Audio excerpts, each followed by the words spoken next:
कोई धूम्रपान में मस्त है तो कोई मद्यपान में मस्त है, कोई षड्रस व्यंजन में मस्त है तो कोई वाहवाही में मस्त है, कोई सुंदर रूपों में मस्त है तो कोई संगीत में मस्त है तो कोई काम सुख में मस्त है। कोई विरला विवेकी है जो अपने आप में मस्त है। न सुखम न सद्गति न सिद्धि। जो मन रूपी घोड़े की पूंछ पकड़ के चलते हैं जीवन, एक जीवन तो क्या हजार हजार जीवन चले, उनको सच्चा सुख नहीं मिलता। अंतःकरण की शुद्धि रूपी सिद्धि नहीं मिलती और परमात्मा सुख नहीं मिलता। न परमात्मा सिद्धि मिलती है न परमात्मा सुख मिलता है,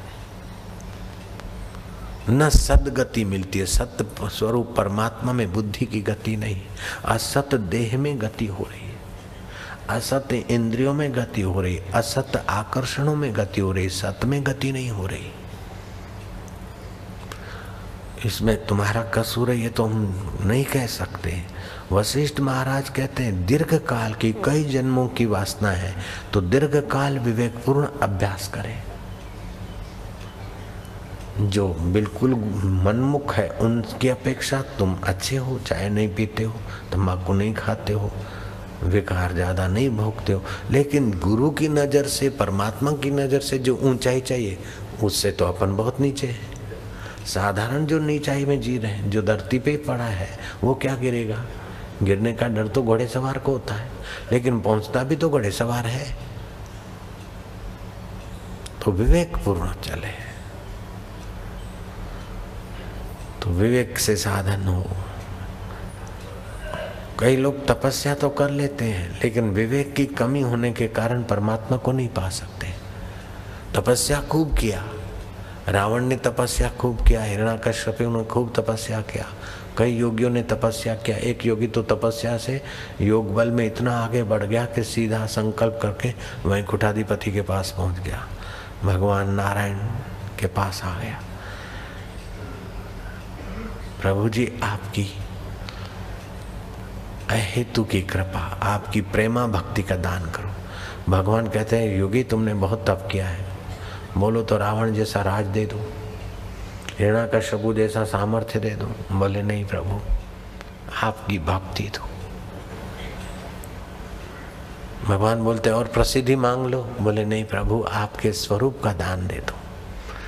आप जिसमें रमण कर रहे हैं उसी में मैं रमण करूं, आप जिसको मैं मानते हैं उसी को मैं मान लूं, मैं जान लूं।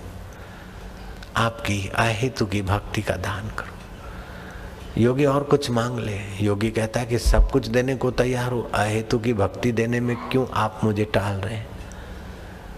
बोले सब कुछ देंगे तो सब कुछ भोग कर उसमें लग जाओगे, उस सब कुछ में लग जाओगे, लेकिन प्रेमा भक्ति दूंगा तो मुझे तुम्हारे पीछे पीछे घूमना पड़ेगा। मैं संतन के पीछे जाऊं जहां जहां संत सिधारे, ओधो संत मोहे अति प्यारे, चरणन रज निज अंग लगाऊं, ओधु संत मोहे अति प्यारे।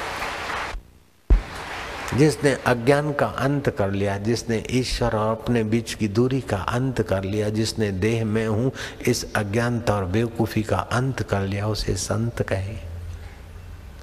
तो अछूत को पाने का जो विवेक है,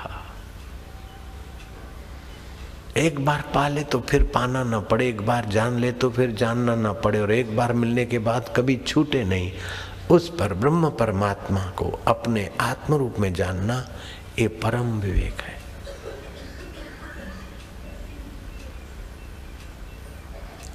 विवेक से वैराग्य आता है, षट संपत्ति आती है, फिर मोक्ष की इच्छा है, और मोक्ष की तीव्र इच्छा मिले और वो वास्तविक मोक्ष दिलाने वाला सद्गुरु मिलना भी मजाक की बात नहीं।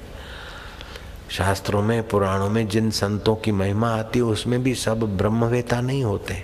कोई सायुज्य मुक्ति तक भेज सकता है, कोई सालोक्य सामीप्य मुक्ति तक, कोई स्वर्गीय मुक्ति तक भेज सकता है मार्गदर्शन देकर, तपस्या करा के।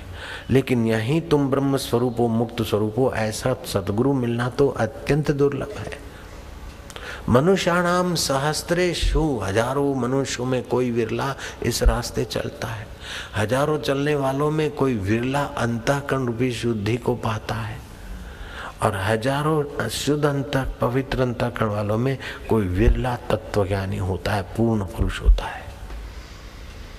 नानक ने इसीलिए कहा होगा शायद, पूरा प्रभु आराधिए, पूरा जा का नाम नानक का पूरा पाइए। वो पूरे के विषय में सुनेंगे, पूरे को पाने का विवेक होगा, तभी तो पूरे की तरफ यात्रा करेंगे। नहीं तो स्वर्ग, सायुज्य, सालोक्य, धनवान हो गए, यशस्वी हो गए, लेकिन अंत में तो मृत्यु सब छुड़ा देगा। ऐसे तो कई बार तुमने हुए, सभी रह गए। इसलिए कभी भी किसी भी आकृति की नकल ना करें। शिव जी बनने का प्रयत्न मत करो, राम जी बनने का प्रयत्न मत करो, बापू जी बनने का प्रयत्न मत करो। आप जो हो, जहाँ हो, वहाँ ईमानदारी से अपने परमेश्वर में डूबने की तैयारी करो, तो कल्याण हो जाएगा। आपके पास जब पूर्ण है, परमेश्वर है, सत्य है, चित्त है, आनंद स्वरूप है, तो फिर नकल करने से क्या लाभ होगा। सहज सहज कर्म कौन्तेय न त्यजेत सदोषापि। सहज कर्म है, सदोष भी देखते हैं, लेकिन अपना विवेक पूर्ण कर्तव्य लगता है तो करना चाहिए। जैसा मन में आया ऐसा करने लगेंगे, न सुखम न सद्गति न सिद्धि। इसलिए साधक को कदम कदम पर विवेक का, वैराग्य का, गुरु आज्ञा का, शास्त्र का आधार लेना चाहिए। मन में जैसा है ऐसा करेगा तो सद्गति, सुखम नहीं मिलेगा। आखिर ऐसा मान लेगा कि मैं योग्य नहीं हूँ। अरे बुद्धू, योग्य नहीं होता तो मनुष्य जन्म नहीं मिलता, योग्य नहीं होता तो श्रद्धा नहीं होती, योग्य नहीं होता तो साईं का शिष्य नहीं बनता, योग्य नहीं होता तो मानुखे नहीं होता। योग्य नहीं हूँ ऐसा सोचना ही अयोग्यता है। हम ईश्वर को पाने के योग्य हैं, तभी तो सत्संग में बैठे हैं, तभी तो ईश्वर तत्व की बातें सुन रहे हैं। क्या करें, हम तो योग्य नहीं है। भाई बापू जैसा बनना तो हमारे, अब बापू जैसा माइया कैसे बनेगी, सबको दाढ़ी आएगी क्या?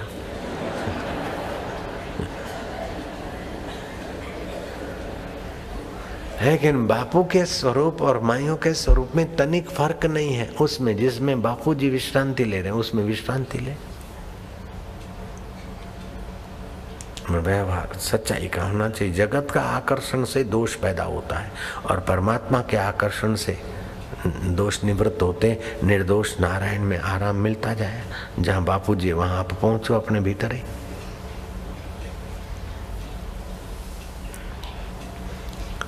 अपने बल से साधन करने में अपना बल, अपनी तपस्या का फल मिलता है, लेकिन भगवान नाम का आश्रय लेते हैं तो नाम का बल भी काम करता है।